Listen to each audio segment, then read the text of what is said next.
미국에서 있었다는 한 이야기를 해보겠습니다. 제가 경험한 이야기는 아닙니다. 저는 미국 땅 근처에도 못 가봤습니다. 단지 미국에서 있었다는 이야기를 누가 하는 것을 들어서 들은 이야기를 해보겠습니다. 자동차가 나온 지 얼마 안 되었을 때쯤에 하루는 어떤 사람이 포드 자동차를 타고 이렇게 길을 가고 있었습니다. 그런데 가다가 포드 자동차가 고장이 나서 운전사가 어찌해야 할 바를 모르고 길거리에 안타깝게 서 있었답니다.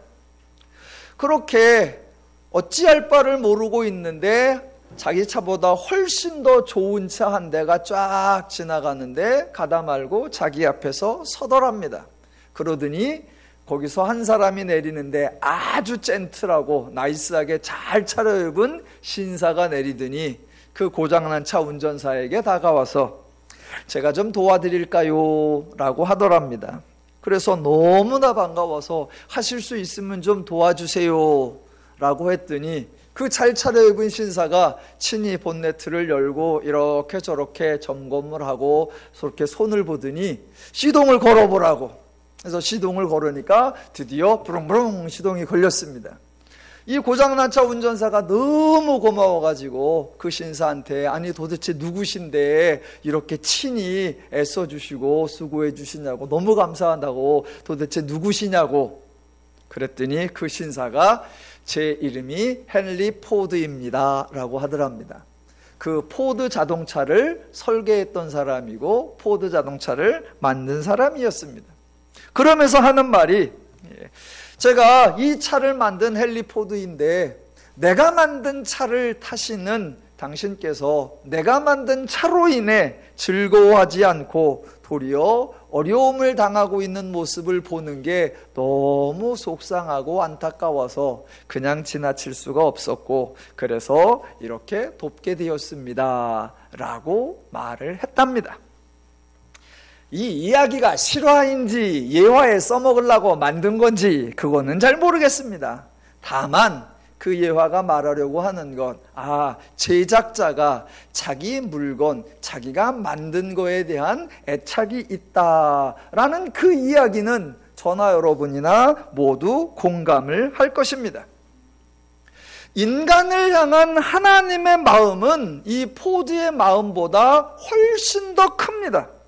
하나님이 인간을 지으셨습니다. 인간으로서는 상상도 할 수 없었던 하나님의 형상을 따라 만드셨고 감히 하나님과 사랑을 나눌 수 있는 대상으로 지음을 받았습니다. 에덴에서 행복을 누리며 사는 인간을 향한 하나님의 마음은 사랑 그 자체였습니다. 그래서 성경에는 뭐라고 표현했느냐? 보시기에 심히 좋았더라 라고 표현했습니다. 그런 인간이 스스로 하나님을 떠났고 죄의 결과를 당하여 고난의 삶을 살고 있습니다. 죄로 인해 고난당하고 있는 그 인간을 향한 하나님의 마음은 안타까움 그 자체입니다. 너무 속상하고 너무 안타까우셔서 성경은 숨어있는 아담을 찾아와서 하나님이 하신 말씀 네가 어디 있느냐라고 기록해 놓았습니다. 어디 있느냐 위치를 물은 것이 아니라 내가 왜 그런 모양, 내가 왜 그런 상태가 되었느냐라는 하나님의 심정입니다. 그러니까 인간을 향한 하나님의 마음은 인간이 행복할 때에는 사랑이고 인간이 곤고할 때는 안타까움입니다. 절대로 인간을 향한 하나님의 마음은 분노가 아닙니다. 하나님과 인간의 관계는 애초에 분노가 발생할 수 있는 관계가 아닙니다. 하나님이 인간에게 지시한 것이 없고 요구한 것이 없습니다. 그래서 인간의 행동에 대해 하나님이 분노, 진노할 이유, 근거 자체가 없습니다. 하나님은 스스로 자원하여 인간에게 하나님이 해주실 수 있는 최상의 것을 말 그대로 은혜로 선물로 주셨습니다. 주시면서 절대로 인간에게 보상이나 보답을 기대하시지 않았습니다. 하나님의 뜻을 어기면 선물을 철회한다거나 하나님의 기대에 못 미치면 은혜를 폐지하겠다는 그런 언급도 없으셨습니다. 그러니까 하나님이 인간의 행동에 대하여 분노하실 이유가 없습니다. 곤고해하는 인간을 보시면 하나님의 마음은 딱 하나, 그 하나님의 복락을 누리지 못하는 것에 대한 안타까움, 그것입니다. 조금 전에 헨리 포드 얘기를 했는데 그게 저는 미화된 것 같아요. 어쩌면 반대일 수도 있습니다. 지나가는데 자기가 만든 차가 고장나 있습니다. 그러면 거기에 제가 이거 만든 사람입니다 라고 나서기가 쉬웠을까? 그러면 당장에 그 사람이 차를 어떻게 이따위로 만들었느냐라고 해서 자기가 민망한 상황에 처할 수도 있으니까 마치 모르는 척하고 지나갈 수도 있습니다. 그러면서 속으로 나는 잘 만들었어. 그런데 본인이 관리를 잘못했으니까 내 차 때문에 고통을 당하는 건 내 잘못이 아니라 본인 잘못이야 라고 외면했을 수도 있습니다. 실제로 우리 주변에서는 그렇게 행동하는 사람이 훨씬 더 많습니다. 그러나 하나님은 인간과 다르십니다. 하나님은 그렇게 무책임한 분이 아니십니다. 그래서 하나님의 별명이 사랑의 하나님 또는 신실하신 하나님이십니다. 하나님은 창조하셨다는 것으로 나는 모든 창조를 마쳤으니까 이제 너하고는 끝이다. 네 인생 네가 알아서 살아라 라고 하신 것이 아니라 창조부터 영원토록 하나님이 인간의 하나님의 역할, 책임자의 역할, 보호자의 역할을 지속적으로 행하시는 분입니다. 그런 분이시기 때문에 인간이 죄인이 되었을 때 스스로 죄인을 찾아오시는 겁니다. 기독교에서 선포하는 내용을 복음이라고 합니다. 복음, 그러면 신약의 복음서만을 생각하는 분들이 계시는데 복음은 성경 전체, 기독교의 내용 전체, 하나님의 말씀 전체를 설명하는 표현입니다. 창세기부터 요한계시록까지, 창조부터 재림까지 모든 내용은 전적으로 복음, 즉 기쁜 소식, 즉 인간을 행복하게 만드는 하나님의 일에 관한 소식입니다. 하나님은 복음만 말씀을 하세요. 하나님이 어느 날 인간의 행동이 되게 못마땅해서 때로는 분노의 말씀을 쏟아놓으시고 때로는 저주의 말씀을 쏟아놓으시다가 어느 날 마음이 조금 안정이 되시면 그때서 나름 위로의 말도 하고 나름 복된 소식도 전해주느냐? 그렇지 않습니다. 종종 사람들이 성경의 하나님의 말씀에 이렇게 저렇게 제목을 달아놓기도 했습니다. 그래서 어떤 말씀은 위로의 말씀, 어떤 말씀은 경고의 말씀, 어느 부분의 말씀은 심판의 말씀, 어디 부분의 말씀은 권면의 말씀, 이렇게 표제를 사용하기도 했습니다. 물론 기록된 내용만 보면 그렇게 분류할 수도 있습니다. 그러나 하나님의 뜻, 인간을 향한 하나님의 사랑의 근거에서 본다면 모든 말씀은 경고가 아니고 심판이 아니고 모든 말씀이 다 인간을 기쁘게 하고 인간을 잘되게 하는 복음인 줄로 믿습니다. 그 하나님의 말씀이 복음인데 그 복음 중에 이 가장 오해받는 것, 여러 군데가 오해를 받지만 대표적으로 예언서도 심히 오해를 받습니다. 그래서 예언서 그러면 첫 번째 드는 생각이 심판의 말씀, 경고의 말씀, 진노의 말씀이라는 생각입니다. 예언자들, 진판과 진노와 그런 말씀을 전하는 자, 이런 생각이 듭니다.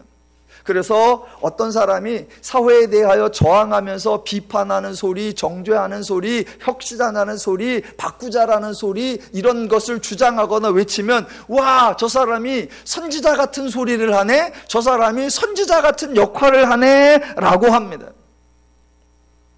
예언서에 대한 대표적 오해입니다. 예언서는 예언이라고 하죠. 이 예언은 하나님의 관점과 인간의 관점에서 종종 다릅니다. 인간의 관점, 하나님의 말씀을 전하는 선지자의 관점에서는 하나님의 말씀을 맡아서 맡은 말씀을 전한다. 그래서 맡을 예자, 말씀 원자를 써서 예언이고, 하나님 쪽에서는 하나님이 하실 일을 미리 알려주신다. 그래서 미리 예자 말씀원자를 써서 예언입니다. 예, 하나님이 그렇게 미리 장차하실 일을 알려주셨다면 하나님이 과연 그 말씀대로 행하셨는가, 그 말씀을 이루셨는가 저와 여러분이 확인을 해야 합니다. 예, 어디서 확인할 수 있죠? 바로 복음서에서 확인할 수 있습니다. 그래서 복음서에서 예수님께서 말씀을 하시고 예수님께서 사역을 하시고 예수님과 관련된 사건이 발생할 때마다 반복적으로 등장하는 표현이 선지자를 통하여 말씀하신 바 이러이러함을 이루려 하심이라 라고 나옵니다. 하나님의 예언이 이루어진 사건을 뭐라고 한다? 복음이라고 한다면, 결과가 복음이면 그 결과를 미리 알려준 예언의 말씀도 뭐다? 복음입니다. 그래서 복음서만 복음이 아니라 예언서도 하나님의 복음입니다. 결코 진노의 말씀, 심판의 말씀, 경고의 말씀 아니에요. 예언서도 복음서다. 성경에서 이스라엘이 고난당하는 것, 기근을 당하는 것, 패망하는 것, 그런 것을 보고 하나님의 말씀대로, 저주의 말씀대로, 심판의 말씀대로 되었다, 하나님의 뜻대로 이루어졌다라고 만족해하고 흡족해하는 장면 없습니다. 물론 하나님의 말씀을 저주의 말씀, 진노의 말씀, 경고의 말씀으로 강조하는 분들이 주변에 많이 있습니다. 충분히 그 의도를 이해합니다. 경각심을 깨워주고 싶고 자극을 주고 싶고 상대방을 좋게 하려는 의도를 가지고 있다는 거 다 압니다. 그러나 기독교에서 교육의 목적, 교화의 목적, 상대방을 변화시키려고 하는 목적을 가지고 있을 때 가장 기본적으로 기억하고 계셔야 할 내용이 뭐냐면 바로 인간이 죄인이 되었다라는 사실입니다. 죄인은 하나님에 대하여 죽은 자, 하나님에 대하여 모르는 자입니다. 그렇게 하나님을 모르는 자에게 필요한 것은 딱 한 가지, 하나님을 알게 하는 계시, 그 계시만이 교육이 될 수 있습니다. 하나님을 모르는 자에게 진노, 심판, 저주, 경고 등은 형벌은 될 수 있지만 결단코 교육은 될 수 없습니다. 하나님의 목적이 뭐예요? 인간을 치유하는 거, 인간을 회복하는 거, 인간을 새롭게 하는 겁니다. 단지 잘못된 것을, 조금 잘못된 것을 조금 바로잡는 거 아니요. 조금 틀린 것을 조금 고치는 거 아니요. 조금 아쉬운 것을 조금 개선하는 거, 그 정도가 아닙니다. 할 수 있는데 하지 않는 것을 하게 하는 거 아니요. 인간에게 경각심을 주어서 스스로 돌이키게 하는 것 아니고요. 자극을 주어서 반성하는 거 아닙니다. 그 정도라고 하면 굳이 하나님이 육신을 입고 이 땅에 강림할 이유도 없고, 그 정도라고 하면 예수님이 십자가를 지실 이유까지도 없습니다. 하나님의 말씀은 결단코 인간의 행동을 촉구하거나 인간의 변화를 권고하는 그런 차원이 전혀 아닙니다. 인간이 행할 수 없기에, 인간이 어찌할 수 없기에 하나님이 개입하셔서, 하나님이 일하셔서, 하나님이 새롭게, 하나님이 온전하게 만들어내겠다는 하나님의 사역의 선포가 하나님 말씀의 성격입니다. 그렇게 하나님이 역사하셔서 인간을 아예 원천적으로 새로운 존재, 피조물이 되게 하는 것, 그거 하나님이 하실 일이기에 복음이고, 그 복음을 미리 알려주니까 예언서도 복음서입니다. 한 번만 따라서 하시겠습니다. 예언서도 복음서다. 예. 그래서 예언서를 읽으실 때에도 기쁜 소식을 듣는, 와, 하나님께서 우리를 새롭게 하시겠다라고 하시네, 기대와 소망을 가지시고 읽으시는 겁니다. 자, 하나 더. 예언서를 읽으실 때 두 가지를 좀 기억하시면 되는데, 하나, 예언서도 복음서다라는 거고요. 또 하나가 뭐냐면, 예언서의 대부분의 말씀은 여호와의 말씀이다라는 거예요. 여호와의 말씀입니다. 이게 무슨 말이냐면, 제가 예레미야를 설명할 때 종종 학자들이 법정 장면이다라고 표제를 붙인다. 그래서 저는 다른 거, 시민 발언대 또는 자유광장 또는 토론마당이라고 제목을 붙이기도 했습니다. 왜 그러냐면 읽어보면 예레미야와 하나님과 이스라엘 백성들이 서로 대화하는 장면이 등장하기 때문입니다. 그런데 그렇게 변론의 장 같고 서로 토론하는 장면 같은데 실제로는 대부분이 하나님의 말씀입니다. 왜냐하면 하나님께서 이스라엘에게 야 너희들 나와서 변론하자, 우리 함께 누가 옳은지 누가 맞는지 어떻게 하는 게 바른지 따져보자 라고 초청을 하셨습니다. 그리고 그 자리에 하나님이 나가셨어요.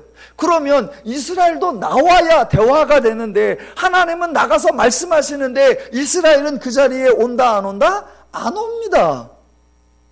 안 와요. 애시당초 하나님을 떠나고 하나님을 버리고 하나님을 잊고 있으니까 하나님이 와라 그래도 안 오고 하나님이 뭐라고 해도 대꾸도 안 합니다. 그러니까 예레미야서에 나오는 대부분의 말씀은 누구의 말씀이냐? 예, 하나님의 말씀이세요. 그런데 하나님이 하나님 입장에서 말씀을 하시다가 내가 이렇게 말하면 너희들은 지난번 그랬지? 라고 저들의 이야기를 하나님이 또 하시고 내가 이렇게 알려주었는데도 너희는 그렇게 행동했지? 라고 또 저들의 입장을 대변하기도 하고, 그래서 대화가 나오는 것 같지만 실제로는 다 누구 얘기다? 예, 하나님의 말씀입니다. 그래서 예언서는 처음부터 끝까지 전부 다 하나님의 독백이에요. 그러니까 하나님이 독백을 하시면서 1인 2역, 1인 3역, 1인 4역을 하시면서 하시는 거예요. 왜? 안 오니까. 그래서 예레미야를 읽으시다가 특별히 예레미야가 말하되, 예레미야가 이르되 그런 특별한 표현이 나오지 않는 이상 대부분의 말씀은 누구의 말씀이다? 하나님의 말씀이에요.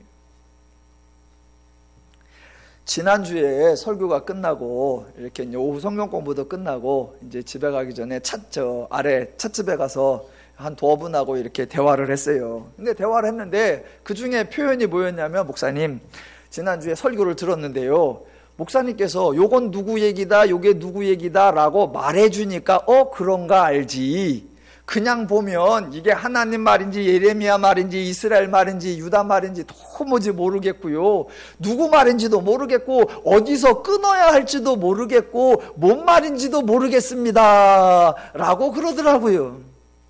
그래서 제가 그랬습니다. 나도 그래. 예레미야가 지금 이게 예레미야서가 산문이 아니라 원래는 운문입니다. 그래서 시처럼 돼 있어요. 시처럼. 그래서 정확하게 주어 설명을 잘 안 할 때가 많아요. 원래 자체가. 그래서 이게 누구 말인지 고민이 아주 많이 됩니다. 그래서 저도 여러분에게 이게 어디까지가 누구 말이고 어떻게 끊어야 된다 그거 하느라고요, 설교하기 전에 번역본 15개 쫙 펴놓고 연구를 합니다. 근데 저만이 아니라 번역자 자체들도 고민을 많이 했더라고요. 그래서 15개 번역본을 펴놓으니까 어떤 책은 예레미야라고 하고 어떤 책은 하나님이라고 하고 어떤 책은 이사야라고 하고 번역본들이 서로 막 달라요. 그래서 제가 그렇게 고민을 하면서 저도 보면서 요렇게 잘라야 되겠다 요렇게 잘라야 되겠다, 아 요게 요 얘기구나 그래야 말이 되겠구나, 저도 다 고민해서 했어요. 아, 시라는 게 그렇게 많은 걸 생략하니까 알기가 쉽지 않구나. 예, 그때 기본적으로 이해하셔야 될 거, 예레미야에 나오는 예언들은 대부분 누구의 말씀이다? 하나님의 말씀이다. 예, 그걸 기억하고 계셔야 됩니다. 왜 그러느냐? 오늘 설교 본문 중에 그 주어를 바꿔놔가지고 의미가 확 달라지는 게 하나 나와요. 그래서 기본적인 전제, 대부분의 특별히 이스라엘이 말하기를, 특별히 예레미야가 호소하기를, 이런 표현이 안 나오면 대부분은 누구의 말이다? 하나님의 말씀이다 라는 것을 기억을 하고 계셔야 됩니다. 그래도 천만다행인 것은 예레미야가 분량이 엄청 많은데 다 다른 얘기가 아니라 요 내용을 저렇게 표현하고 요 내용을 요렇게 표현해요. 그래서 저와 여러분이 한 10장 정도까지만 이렇게 가면 이제 전체가 다 파악이 돼서 이게 또 요렇게 나오는구나 라고 분별이 훨씬 쉬울 겁니다. 그런 소망을 가지고 오늘 예레미야 4장부터 상고해 보겠습니다. 자, 4장 1절부터 먼저 보시겠습니다. 예레미야서도 그렇고 대부분의 예언서에서 자주 반복되는 주제 중에 하나가 뭐냐면 돌아오라입니다. 돌아오라. 돌아오라라는 것이 예언서에 때로는 돌아오라, 때로는 죄를 자복하라, 때로는 나를 찾으라, 때로는 나에게 부르짖으라, 이런 표현으로 등장합니다. 돌아오라, 자복하라, 부르짖으라, 찾으라, 이런 표현이 나오면 대부분의 성도님들은 그 행동을 종교와 연관시킵니다. 그래서 예배하라고 하는구나, 기도하라고 하는구나, 회개하라고 하는구나 라고 생각합니다. 아니요. 기독교는 절대적으로 종교적이지 않습니다. 하나님은 인간에게 종교적 행위를 요구하신 적이 거의 없습니다. 우리가 출애굽기를 읽었고 다음 주부터 이제 레위기와 민수기도 읽어가겠지만 하나님의 토라에는 인간 상호 간에 살아가는 원리가 주로 담겨 있지 종교적 의식, 종교적 절차, 종교적 방법이 담겨 있는 것이 아닙니다. 예언서를 통해서도 하나님이 이스라엘의 죄, 이스라엘의 악을 지적하시는데 그 죄와 악의 내용 중에 왜 하나님께 찬양하지 아니하느냐, 왜 하나님께 감사하지 아니하느냐, 왜 하나님께 예물 드리지 아니하느냐, 그런 종교적인 것이 아니라 너희가 왜 저울추를 속이느냐, 너희가 왜 가난한 자를 학대하느냐, 너희가 왜 송사를 그릇되게 하느냐라고 인간 삶에 관한 문제를 지적하십니다. 오늘 3장 보십시오. 3장 12절에 뭐라고 나오냐? 중간에 배역한 이스라엘에 돌아오라. 3장 14절과 22절 배역한 자식들아 돌아오라. 오늘 4장 1절 이스라엘아 내가 돌아오려거든 내게로 돌아오라. 또 돌아오라가 반복됩니다. 여러분에게 여쭤보겠습니다. 돌아오라. 어떻게 하는 게 돌아가는 거죠? 돌아오라. 어떻게 하는 게 돌아가는 거예요? 저 중고등학교 청년부 시절에는 돌아오라 이거 나오면 의례하는 행사가 있었습니다. 이제 여름 돼가니까 여름 수련회를 가죠. 2박 3일로 가면 이제 첫날은 어쩌고 저쩌고 하고 뭐 놀이도 하고 캠프도 하고 어쩌고 체육대회도 하고 그리고 이제 둘째 날 저녁에 클라이막스 그러면 대부분의 이제 모닥불을 피워놓고 흔히 말하는 캠프파이어를 합니다. 그러면 이제 야외에서 하니까 좀 어스룩하고 그러면 이제 목소리가 이제 목사님이나 전사님도 저음으로 깔고 찬송도 이제 돌아와 이런 찬송 몇 개 부르고 그러면 이제 A4 용지를 쫙 나눠주고 볼펜 하나씩 나눠줍니다. 그리고 각자 이렇게 서로 떨어져서 앉으라고 그래놓고 지금부터 자기의 죄를 거기다 쓰시라고. 그럼 이제 자기가 뭐 잘못된 걸 씁니다. 그럼 옆에서 여러분이 알고 지은 죄 모르고 지은 죄 쓰십시오. 일부러 지은 죄, 실수로 죄 쓰십시오. 옛날에 지은 죄, 겉으로 지은 죄, 속으로 지은 죄, 행동으로 지은 죄, 마음으로 지은 죄 쓰십시오. 그럼 또 한 30분이나 1시간 그런 시간을 줘요. 그럼 막 생각까지 해가면서 막 없는 것까지 만들어가면서 그거 죄인가? 고민해가면서 또 막 적어요. 30분 이렇게 적고 나면 이제 한 사람씩 나오라고. 그러면 또 이제 갑자기 막 처절한 심정으로 이렇게 나가면 모닥불에다가 집어넣고 태우라고. 그러면 이제 여러분의 죄는 다 소멸되었습니다. 그러면 돌아오는 거예요?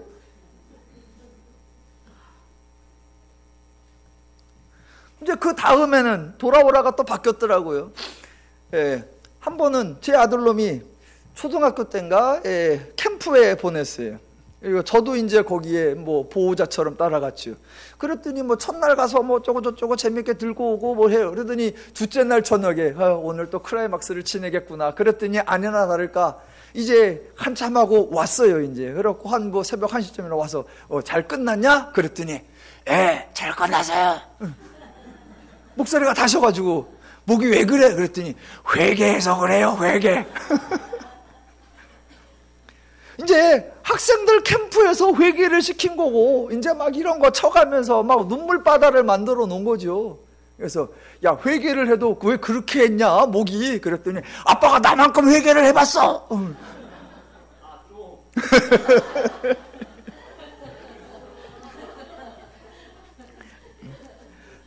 우리는 그렇게 하는 게 돌아오는 것처럼 그렇게 행했던 시절이 있습니다. 참 멋진 퍼포먼스이죠. 그러나 의미 없는 퍼포먼스입니다. 나름 주최 측에서는 그래도 좀 많이 고민해서 만든 프로그램이지만 결과적으로는 아무 효과 없는 프로그램입니다. 성경에서, 기독교에서 여호와께로 돌아오라, 그게 뭐냐? 오늘 본문 4장 1절에 나오는 거예요. 여호와께서 이르시되 이스라엘아, 내가 돌아오려거든 내게로 돌아오라. 어떻게 하는 게 돌아오는 거냐? 그 다음에 나오는 겁니다. 내가 만일 나의 목전에서 가증한 것을 버리고 내가 흔들리지 아니하며 진실과 정의와 공의로 여호와의 삶을 두고 맹세하면, 이게 돌아오는 거예요. 세상에서의 회개, 타종교에서 회개는 아주 단순하게 그냥 반성입니다. 그래서 반성이니까 다른 사람을 돌아볼 게 아니라 자기 자신을 돌아보고 자기 자신의 잘못을 뉘우치면 됩니다. 그래서 자기 자신을 보거나 알면 회개가 가능하고 반성이 가능합니다. 그러나 기독교의 회개는 반성이 아닙니다. 기독교에서 회개가 일어나려면 자기 자신을 돌아볼 것이 아니라 철저하게 하나님을 보아야 하고 하나님을 알아야 하고 하나님을 배워야 합니다. 하나님을 배우지 않으면 기독교에서는 회개가 불가능합니다. 지금 2절에 돌아오는 것에 대하여 진실과 정의와 공의로 여호와의 삶을 두고 맹세하면 이라고 했습니다. 아니, 그 사람에게 없던 진실과 정의와 공의가 어디서 생겨납니까? 어떻게 생겨납니까? 각 사람이 스스로 진실과 정의와 공의를 만들어낼 수 있습니까? 없습니다. 그래서 기독교는 회개라는 것이 인간에게 요청되는 것이 아니라 하나님이 인간에게 이루어 주시는 것입니다. 기독교에서 회개는 조건이 아니라 하나님의 일하심의 열매요 결과인 것입니다. 그러니까 절대적으로 성경의 표현들이 우리로 하여금 종교적 행동을 하도록 촉구하지 않습니다. 물론 표현이 종교적으로 나올 때가 있지요. 그러나 내용상으로 확인해 보면 전혀 종교 행위가 아닙니다. 가장 대표적인 거, 이사야 58장 6절에 내가 기뻐하는 금식은 이러고 나와요. 금식, 그러면 우리는 제일 먼저 금식을 떠올립니다. 밥을 먹지 않는 거, 곡기를 끊는 거. 그러나 성경은 뭐라고 나오느냐? 제가 길게 읽어보겠습니다. 내가 기뻐하는 금식은 흉악의 결박을 풀어주며 멍에의 줄을 끌어주며 압제당하는 자를 자유하게 하며 모든 멍에를 꺾는 것이 아니겠느냐? 또 줄인 자에게 내 양식을 나누어 주며 유리하는 빈민을 집에 들이며 헐벗은 자를 보면 입히며 또 내 고륙을 피하여 스스로 숨지 아니하는 것이 아니냐? 타이틀은 금식이에요. 그러면 금식, 하루에 몇 끼를 안 먹을까? 물까지 안 먹을까? 소금은 먹을까? 먹는 것에 관한 얘기가 전혀 아니더라는 거죠. 내가 기뻐하는 금식이라고 나왔는데 그 내용은 모두 하나님의 마음과 심정으로 행하는 것, 그것도 하나님에게가 아니라 철저하게 사람에게 행하는 것, 그 내용으로 가득 차 있더라란 말입니다. 이것이 기독교에서 말하는 금식인데 이게 어떻게 가능합니까? 조금 전까지도 온갖 앙을 행하던 사람이 마음 먹는다고 다짐한다고 각오한다고 이런 일들을 행할 수 있는 것이 아닙니다. 어떻게 해야 가능하다? 하나님이 은총을 주셔야 하고 하나님이 새롭게 해 주셔야 가능한 일입니다. 오늘 본문 3절과 4절도 보시겠습니다. 자, 여호와께서 유다와 예루살렘 사람에게 이와 같이 이르노라. 너희 묵은 땅을 갈고 가시덤불에 파종하지 말라. 유다인과 예루살렘 주민들아, 너희는 스스로 할례를 행하여 너희 마음 가죽을 베고 나 여호와께 속하라 입니다. 이스라엘은 이미 할례를 행하고 있었습니다. 그런데 그 할례가 아무 의미가 없어요. 하나님의 약속의 후손인 할례를 받아놓고도 하나님을 버리고 떠나고 잊고 하나님의 말씀대로 살지 않고 있습니다. 그러니까 하나님이 그 할례 말고 너희들 스스로 할례를 행하여 어떻게 하라? 마음 가죽을 베고, 육체의 할례가 아니라 마음의 할례를 받으라 라고 말합니다. 그런데 이스라엘이 스스로 마음의 할례를 행할 수 있습니까? 스스로 돌 같은 마음, 굳은 마음을 버리고 부드러운 마음, 새 마음을 가질 수 있습니까? 없습니다. 그래서 하나님께서 예레미야 후판에 가면 나올 겁니다. 내가 너희에게 새 마음을 주리라. 내가 너희에게 새 영을 주리라. 내가 너희에게 새 언약을 주리라 라고 하나님이 주시는 것으로 선포됩니다. 그렇게 하나님이 일하셔서 인간을 새롭게 해줄 것이기 때문에 그 소식을 뭐라고 한다? 기쁜 소식. 두 글자로 뭐라고 한다? 복음이라고 하는 것입니다. 지금 4장 1절부터 나올 때 돌아오라, 우리의 행동을 촉구하는 것이 아니라 너희가 돌아오는 것이 가능해질 수 있도록, 마음의 가죽을 베는 것이 가능해질 수 있도록 내가 행할 것이다 라는 하나님의 다짐, 하나님의 맹세입니다. 5절 이하부터 보시면, 5절 이하부터는 이제 이스라엘을 공격하러 오는 북쪽에서부터 오는 침략 세력입니다. 그러니까 적군들이죠. 적군인 너희는 유다에 선포하며 예루살렘에 공포하여 이르라. 그래서 이 땅에서 나팔을 불라. 그래서 크게 외쳐 이르기를, 자 모이자, 우리가 견고한 성으로 쳐들어가자 라고 하라 라고 지금 말씀하시는 거예요.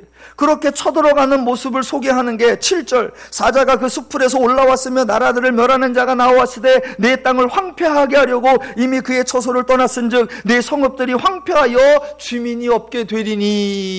그랬더니 결과가 어떻게 된다? 8절, 이로 말미암아 너희는 굵은 배를 두르고 애곡하라. 이는 여호와의 맹렬한 노가 아직 너희에게서 돌이키지 아니하였습니다. 예, 적군이 쳐들어와서 자기들의 모든 것이 황폐하니까 굵은 배를 들고 애곡하게 될 거다라는 말이고, 또 하나가 9절, 아주 의미심장합니다. 9절, 그날에 왕과 지도자들은 낙심할 것이며 제사장들은 놀랄 것이며 선지자들은 깜짝 놀라리라. 하나님이 원조인 게 참 많아요. 요새 사람들이 쓰는 말 있죠. 깜놀. 원조가 누구시다? 하나님이세요. 여기 나오잖아. 깜짝 놀라리라. 깜짝 놀리라. 예. 너희들에게 그런 일이 닥치면 왕도 놀래고 지도자도 놀래고 제사장도 놀래고 선지자도 놀래고 모두가 다 깜짝 놀라리라 라는 겁니다. 여러분, 왜 놀래죠? 예, 그 사람들이 예상하고 있던 것과 다른 일이 벌어지니까 깜짝 놀란다는 거예요. 지금 중요한 것이 여기 등장인물이 누구냐면 왕이고 지도자고 제사장이고 선지자예요. 이스라엘의 왕이 있고 이스라엘의 여호와의 성전이 있고 이스라엘의 여호와의 제사장이 있고 이스라엘의 여호와의 선지자가 있습니다. 그러나 왕이나 제사장이나 선지자나 모두가 자기들에게 이루어지는 일 때문에 깜짝 놀라게 된다는 거예요.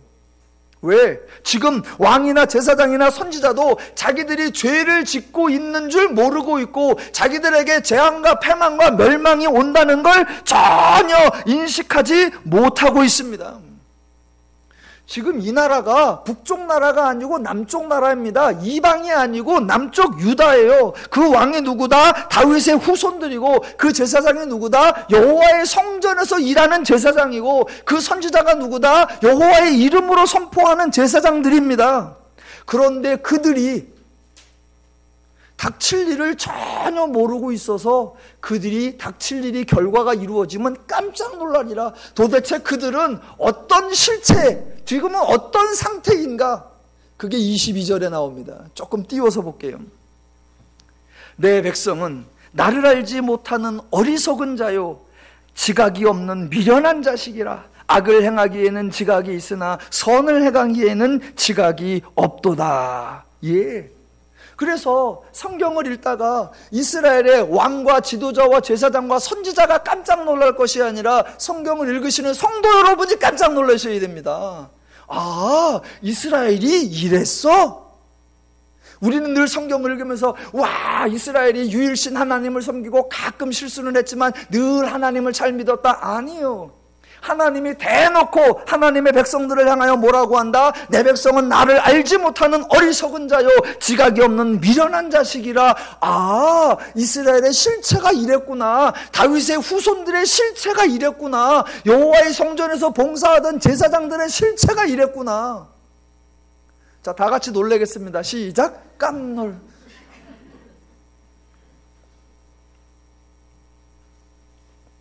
예.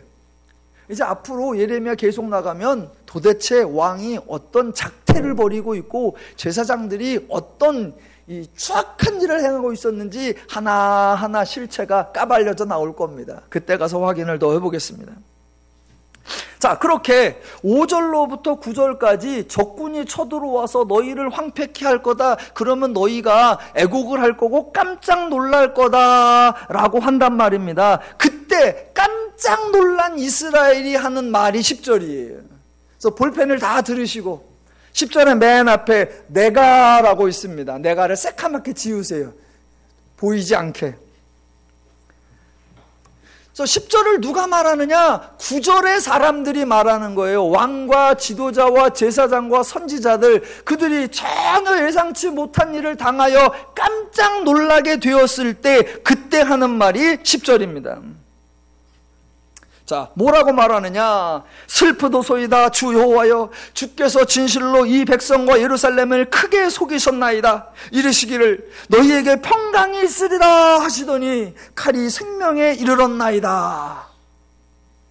여러분, 이런 상황을 딱 보고 이미 영화에서 한마디 해놨어요. 이런 장면을 딱 보고 영화배우 유아인이 뭐라 그랬어요?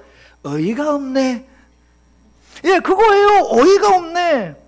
지금 이스라엘이 얼마나 놀랬는지 생떼를 쓰고 있습니다. 왜? 하나님은 인간을 속인 적이 없습니다. 하나님이 거짓을 말씀하신 적이 없고 실언을 하신 적이 없습니다. 평강이라고 번역된 단어가 히브리어 샬롬이죠. 예, 하나님께서는 이스라엘에게 샬롬이 있으리라, 평강이 있으리라 선언하신 적이 있습니다. 한 번이 아니라 아주 많습니다. 언제부터? 인간이 범죄한 이후부터 하나님이 인간을 위한 사역을 시작하는 그 순간부터 계속하여 너희에게 샬롬이 있으리라, 너희의 평강이 있으리라 하나님이 선언하셨고, 그 선언대로 하나님이 역사하고 일하셔서 그 결과 이스라엘이 출애굽을 했고 이스라엘이 광야를 지났고 이스라엘이 가나안에 정착하여 잘 살 수 있어서 여호수아 맨 마지막에 하나님의 선조들에게 약속한 모든 것 다 이루어지고 하나님 말씀 중에 성취되지 않은 것이 하나도 없다. 너희가 이제 평강을 안식을 누리라 라고 하나님의 선언이 나오는 거예요. 예, 하나님 말씀하신 대로 다 이루었죠. 평강이 있으리라 그래서 있게 하셨습니다. 그때 이스라엘의 평강을 깨트린 게 누구냐? 이스라엘 자신이었습니다. 칼이 생명에 이르게 한 장본이 누구냐? 예, 이스라엘이었습니다. 굵은 배를 두르고 애곡을 하게 만든 장본이 누구냐? 예, 이스라엘이었습니다. 절대로 하나님이 아닙니다. 하나님은 그렇게 말씀하시고 말씀대로 친히 수고하고 역사하여 결과를 만들어 주었지요. 그러면 이스라엘이 하나님으로 말미암아 우리가 평강을 얻었습니다. 그 하나님으로 말미암아 우리가 평강을 누리고 있습니다 라고 고백해야 되는데, 하나님을 버리고 하나님을 떠났고 그 결과 이방의 압제를 받으니까 그때서 한다는 말이 주께서 우리를 속이셨나이다. 말도 안 되는 말을 하고 있지요. 말도 안 되는 말을. 예, 하나님은 이스라엘이 이렇게 나올 줄 알았다 몰랐다? 예, 다 아시죠. 하나님은 죄인을 다 아세요. 죄인에게 너 그거 죄야, 너 그거 잘못이야. 그런 죄인이 네, 그런다 안 그런다? 절대 안 그럽니다. 죄인의 주특기가 뭐다? 적반하장. 취미가 뭐죠? 생떼쓰기. 예, 그래요. 근데 하나님은 죄인을 너무나 잘 아세요. 그래서 죄인이 순순히 인정하지 않으리라는 것도 알고 죄인이 스스로 변하지 못한다는 것도 다 이미 알고 계세요. 그래서 죄인이 어떤 반응을 보여도 하나님은 분노하지 않으시고 하나님은 진노하지 않으세요. 왜? 그럴 줄 아셨거든요. 죄인의 실체를 아시거든요. 부탁드리기는 여러분도 제발 하나님처럼 죄인의 실체를 아시고 죄인의 습관을 아시고 죄인의 반응을 아셔서 괜히 죄인들의 행동 때문에 시험 들지 마시고 죄인들 행동 때문에 낙담하지 마시고 죄인들 행동 때문에 좌절하지 마십시오. 죄인이 그렇게 나오면 그럴 줄 알았어. 죄인이 저렇게 나오면 과연 죄인답군 그러셔야 됩니다. 가끔 저에게 아주 낙담하고 전화하고 목사님 그 양반이 그럴 줄 몰랐어요. 아유, 믿는 도끼의 발등이 느꼈어요. 아유, 얼마나 마음이 아픈지. 그럼 제가 막 이제 위로를 드리죠. 그리고 맨 마지막에 한마디 합니다. 아직도 죄인을 몰라요?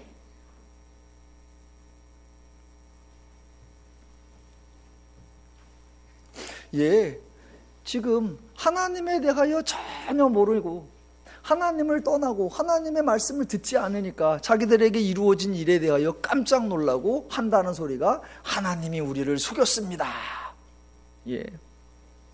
자, 하나님이 이스라엘이 당할 결과 북쪽에서 임하는 세력에 대하여 다시 한번 길게 말씀하는 게 11절로 18절까지입니다. 그냥 읽어보시면 아마 이해가 되실 겁니다. 제가 읽어볼게요. 그때 이 백성과 예루살렘에 전할 자가 있어서 뜨거운 바람이 광야에 있는 헐벗은 산에서 내 땅 백성에게 불어온다 하리라. 이는 키질하기 위함도 아니요 정결하게 하렴도 아니며 이보다 더 강한 바람이 나를 위하여 오리니 이제 내가 그들에게 심판을 행할 것이라. 보라, 그가 구름같이 올라오리니 그의 병거는 회오리 바람 같고 그의 말들은 독수리보다 빠르도다. 그때 이스라엘이 우리에게 화도다 화 있도다 우리는 멸망하도다 하리라. 예루살렘아, 내 마음의 악을 씻어버리라. 그리하면 구원을 얻으리라. 내 악한 생각이 내 속에 얼마나 오래 머물겠느냐. 단에서 소리를 선포하며 에브라임 산에서 재앙을 공포하는도다. 너희는 여러 나라에 전하며 또 예루살렘에 알리기를 애워싸고 치는 자들이 먼 땅에서부터 와서 유다 성읍들을 향하여 소리 지른다 하라. 그들이 밭을 지키는 자같이 예루살렘을 애워싸나니 이는 그가 나를 거역하기 때문이라. 여호와의 말씀이니라. 내 길과 행위가 이 일들을 부르게 하였나니 이는 내가 악함이라. 그 고통이 내 마음에 미치느니라. 중간에 나오는 표현에 여러분이 속으시면 안 됩니다. 14절. 예루살렘아, 내 마음의 악을 씻어버리라. 그리하면 구원을 얻으리라. 예, 이 말이 말로는 맞는 말입니다. 마음의 악을 씻어버리면 구원을 얻을 수 있습니다. 그런데 죄인이 스스로 마음의 악을 씻어버릴 수가 있느냐라는 겁니다. 가능하다 불가능하다? 예, 불가능합니다. 그러니까 14절처럼 말씀하신다고 해서 제발 이렇게 하라라고 하는 것도 아니고 너희가 그렇게 했으면 좋겠다라고 기대하는 것도 아니라는 것을 아셔야 됩니다. 너희들에게 이런 결과가 온다. 핵심이 뭐냐? 18절. 내 길과 행위가 이 일을 부르게 하였나니 이는 내가 악함이라. 예. 너희들의 당하는 결과 자업자득이다. 괜히 나한테 여호와께서 우리를 속이셨나이다. 허튼 소리 하지 마라. 이거예요. 자, 이제 19절을 볼 건데 제가 설교 서두에서 예언서는 대부분 하나님의 말씀이다 라고 말했습니다. 그 이유가 뭐냐? 19절 때문에 그래요. 19절 다 보세요. 자, 19절 바로 위에 소제목 써 있죠? 여러분의 성경에 대부분 아마 선지자의 탄식, 예레미야의 탄식이라고 써 있죠? 예, 새까맣게 지우세요.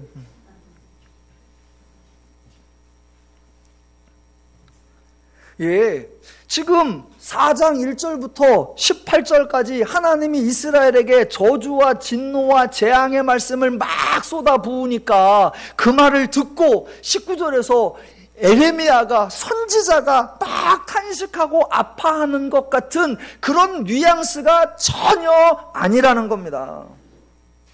그러니까 이게 이런 오해를 만들어요. 지금 하나님께서는 이스라엘에게 화가 이만큼 나셔갖고 진노와 저주를 막 쏟아부어갖고 북쪽에서부터 이방 민족들을 막 끌고 내려와. 그래서 화가 나가지고 막 쏟아붓고 있어. 그랬더니 그때 이스라엘의 예레미야는 너무 안타깝고 너무 궁일하고 너무 민망해서 막 하나님께 와 호소하고 탄식하는 것처럼. 아니 그러면 하나님이 더 긍휼해요? 예레미야가 더 긍휼해요? 아니 하나님은 계속 저주만 쏟아놓고 있고 예레미야는 막 가슴 아파하며 민망해하고. 그러면 누가 더 온유해요? 그러니까 이런 거 하나를 잘못 이해하면 성경 전체에 대한 하나님에 대한 오해가 만들어진단 말입니다. 하나님은 지금 막 그 자기 공의에 못 이겨가지고 막 이스라엘이 내가 너희를 그렇게 은혜를 줬는데 너희가 나를 이렇게 버리느냐 나를 잊느냐. 하나님은 화가 잔뜩 나가지고 막 쏟아붓고 있고, 신실한 온유한 예레미야는 아니요. 이거 어디서 봤어요? 이 장면 출애굽기 30장 넘어가 보면 시내산 장면에서 보셨잖아요. 하나님이 이스라엘을 광야에서 데리고 나와서, 애굽에서 데리고 나와서 시내산 도착했을 때 모세가 산에 올라갑니다. 그랬더니 백성들이 밑에서 금송아지를 만들었습니다. 그것을 보시고 하나님께서 야 모세야 내려가라. 저들이 금송아지를 만들었으니까 내가 저 민족을 싹 멸절하고 너로 인하여 새로운 민족을 세우리라. 하나님은 그렇게 진노를 쏟아 부으시는데 그때 모세가 뭐라고 그런다? 하나님 그러시면 안 됩니다. 하나님께서 그러시면 이방 백성들이 하나님이 저들을 약속의 땅으로 이끌어갈 능력이 없으셨다 그럴 거고 하나님이 비웃을 겁니다. 그러시면 안 됩니다 라고 말했다. 그래서 그날의 설교 제목 모세의 중보, 모세의 중재. 오늘날 우리 중에도 이런 사람이 필요합니다. 아니 그러면 모세하고 하나님하고 누가 더 이스라엘을 사랑하는 거냐고요. 절대로 그런 게 아니죠. 절대로 그런 게 아니다. 지금 예레미야도 누구다? 이스라엘의 제사장이고 이스라엘의 선지자예요. 그럼 아까 나왔던 이 땅의 왕과 지도자와 제사장과 선지자들이 뭐하리라? 깜짝 놀라리라. 이 백성이 지각이 없는 어리석은 자고 무식한 자다. 예레미야도 그 중에 하나예요. 그 중에 하나. 그래서 이제 19절이 누구의 말이냐? 예, 하나님의 탄식이에요. 하나님의 탄식. 하나님의 탄식. 하나님이 이스라엘이 당할 결과를 알려주시면서 이스라엘이 당할 결과가 너무 속상한 거예요. 하나님의 은혜를 누리지 못하는 모습이 너무나 안타까워요. 그래서 하나님의 속내가 이거죠. 그렇게 알려주면서 하나님의 심정 슬프고 아프다. 내 마음속이 아프고 내 마음이 답답하다. 잠잠할 수가 없다. 왜? 나의 심령이 나팔소리와 전쟁의 경보를 들음이라. 이방이 내 백성 이스라엘을 치러 오는, 내 백성 이스라엘을 황폐케 하러 오는 이 나팔소리와 전쟁 소리를 듣고 있어야 하는 내 마음과 내 심정이 너무 아프다. 이스라엘이 패망에 패망이 연속하여 온 땅에 탕취를 당하니 나의 장막과 나의 휘장은 갑자기 파멸하도다. 내가 이방의 저 깃발을 보며 나팔 소리를 듣기를 어느 때까지 할꼬. 도대체 내 백성은 나를 알지 못하는 어리석은 자고 지각이 없는 미련한 자식이구나. 악을 행하기에는 지각이 있으나 선을 행하기에는 무지하고다. 와, 아프고 아프다. 슬프다. 내 마음이 아프다. 내 마음이 답답하다. 누구의 심정이에요? 예, 하나님의 심정이에요. 하나님의 심정. 하나님의 심정. 근데 제목 하나를 잘못 다뤄나갖고 다 망쳤어. 다 망쳤어요. 하나님은 지금 막 진노를 쏟고 있고 예레미야가 아프고 아프다. 이 백성을 바라보니까 내가 너무 아프다. 내가 하나님께 어쩌고 저쩌고 해야지. 그러면서 설교 제목, 여러분 오늘날 우리 중에도 하나님과 백성 중에서 이렇게 중보해야 되는, 이렇게 성숙되어 하나님의 진노를 좀 다스리고 하나님의 화를 얼릴 수 있는 그런 성숙한 성도, 이렇게 긍휼 있는 성도가 필요합니다. 그런 자가 있다 없다? 없습니다. 없어요. 그게 이제 다음 주 5장 1절에 나오는 거예요. 예루살렘 다 뒤져봐라. 그런 사람 하나라도 있으면 내가 안 할게. 있다 없다? 없다. 그러니까 지금 누구의 탄식이냐? 예, 하나님의 탄식, 하나님의 절규, 하나님의 호소, 하나님의 안타까움이에요. 그래서 예레미야서를 읽으면서, 더 나아가 모든 예언서를 읽으면서 저와 여러분이 하나님의 말씀은 진노와 저주와 심판이 아니라 예언서도 뭐다? 복음서다. 예수님 예언서도 우리에게 은혜를 주시겠다는 말씀이고 예언서도 우리를 치유하고 회복하고 고치겠다는 하나님의 선언이다. 자, 23절부터 보겠습니다. 여기서도 쭉 읽어보면 될 거예요. 거기도 하나님의 말씀이 하나님 말씀. 구체적으로 하나님, 예레미야가 이런 언급이 등장하지 않으면 대부분 다 하나님 말씀이에요. 보라, 내가 땅을 본즉, 예레미야 소니까 보라, 내가 땅을 본즉 누가 보는 것 같다? 예레미야가 보는 것 같아. 아니다. 예레미야는 지금 자기 말을 하는 게 아니라 하나님이 주신 말씀을 선포하는 거예요. 그러니까 내가 본즉 누가 보시는 거다? 하나님이 보시는 거예요. 그러면서 23절부터 보라, 내가 땅을 본즉, 이스라엘의 땅을 보는 겁니다. 혼돈하고 공허하며 하늘에는 빛이 없으며, 내가 산들을 본즉 다 진동하며 작은 산들도 요동하며, 내가 본즉 사람이 없으며 공중의 새가 다 날아갔으며, 보라, 내가 본즉 좋은 땅이 황무지가 되었으며 그 모든 성읍이 여호와의 앞 그의 맹렬한 진노 앞에 무너졌으니, 여호와께서 이와 같이 말씀하시기를 이 온 땅이 황폐할 것이나 내가 진멸하지는 아니할 것이며 이로 말미암아 땅이 슬퍼할 것이며 위에 하늘이 어두울 것이라. 내가 이미 멸하였으며 작정하였고 후회하지 아니하였은즉 또한 거기서 돌이키지 아니하리라 하셨음이로다. 기병과 활 쏘는 자의 함성으로 말미암아 모든 성읍 사람들이 도망하여 숲으로 들어가고 바위에 기어오르며 각 성읍이 버림을 당하여 거기 사는 사람이 없나니. 이런 모습을 보니 하나님의 마음이 어떠시다? 슬프고 아프다. 내 마음이 아프고 내 마음이 답답하여 잠잠할 수 없다라는 겁니다. 이렇게 알려주셔도 이스라엘이 듣지를 않고 변하지를 않아. 그러니까 하나님께서 너무 속상해서 30절에 질문을 하세요. 질문. 이렇게 질문을 하시는 겁니다. 그러니까 앞에까지 나오는 거 지금 여러 가지, 지금 23절부터 나오는 거, 그 앞부터 나오는 거 다 통틀어서 다양하게 소개돼요. 그러나 구체적 사건으로 설명하라 그러면 딱 두 가지예요. 뭐가 된다? 이스라엘이 나라가 망해서 바벨론으로 잡혀간다. 그 얘기를 이렇게 다양하게 설명하는 거예요. 다양하게 설명해요. 자, 그러면서 하나님이 이제 질문, 속상한 마음으로 하시는 질문이 30절과 31절. 멸망을 당한 자여 네가 어떻게 하려느냐? 자, 제가 하나님이라 그러고 여러분이 이스라엘이라 그러고 역할을 바꿀까요? 여러분이 한번 대답을 해보십시오. 대답을. 멸망을 당한 자여 내가 어떻게 하려느냐? 근데 그들이 어떻게 하고 있다? 그 다음 질문, 그 다음 문장. 내가 붉은 옷을 입고 금장색으로 단장하고 눈을 그려 꾸밀지라도. 이게 왜 이렇게 치장한다? 지난번 우리 2장하고 3장 할 때 이스라엘이 온갖 산에 올라가, 산당에 올라가 뭐 하더라? 행음하고 간음하고 음란을 행하더라. 즉 우상신을 섬기더라. 그 얘기를 묘사하는 거예요. 지금 멸망을 당해가고 있어요. 그래서 하나님 말씀을 들으면 깜짝 놀래놓고도 한다는 짓이 뭐더라? 예, 붉은 옷을 입고 금장색으로 단장하고 눈을 그려 꾸미더라 말이죠. 그런데 내가 그렇게 화장하는 일이 어떻게 되리라? 헛된 일이라. 연인들이 네가 그렇게 음란을 행하고 행악을 행하는 그 이방신들이 너를 멸시하여 내 생명을 찾느니라. 내가 소리를 들은즉 여인의 해산하는 소리 같고 초산하는 자의 고통 소리 같으니 이는 시온의 딸의 소리라. 그가 헐떡이며 그의 손을 펴고 이르기를 내게 화가 있도다. 죽이는 자로 말미암아 나의 심령이 피곤하도다 하노도다. 그래서 나의 심령이 피곤하도다. 내가 화로다. 그런들 그걸 피하려면 유일한 길은 돌아오라예요. 그런데 돌아올 능력이 없어요. 너희의 악한 마음을 벗어나라. 그리하면 구원을 받으리라. 예, 맞아요. 그런데 그럴 힘이 없어요. 그럴 능력이 없어요. 그럴 방법이 없어요.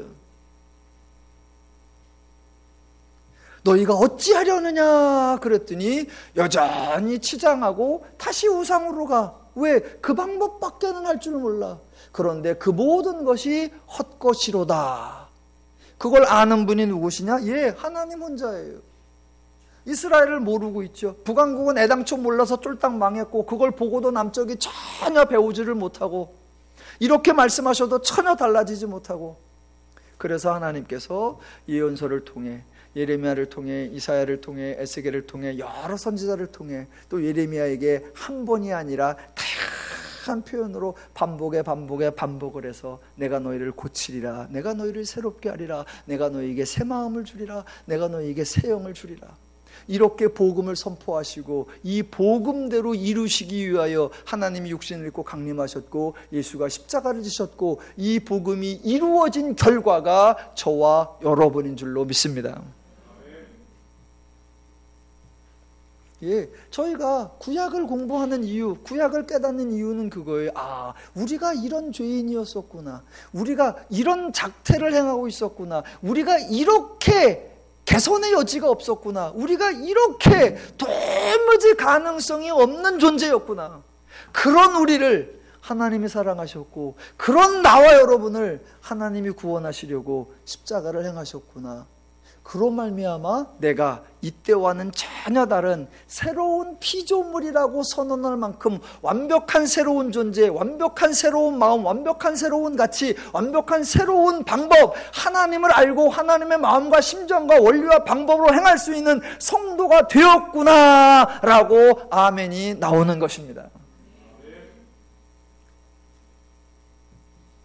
세상은 아직도 이 구약을 반복하고 있고 성도는 이것을 지나 신약으로 온 자들이니까 이제 성도가 세상을 향하여 이 하나님의 심정을 가지고 정죄하고 심판하고 비난하고 책망하고 꾸짖는 것이 아니라, 물론 가끔 그렇게 말할지라도 그 결론은 내가 너희를 위하여 수고해 줄게, 내가 너희를 위해 애써 줄게, 내가 너희를 위해 섬겨 줄게, 내가 너희를 위해 모든 것 나누어 줄게, 그 하나님이 우리를 대하셨던 것과 같은 그러한 삶이 저와 여러분에게서 가능해지리라고 믿습니다.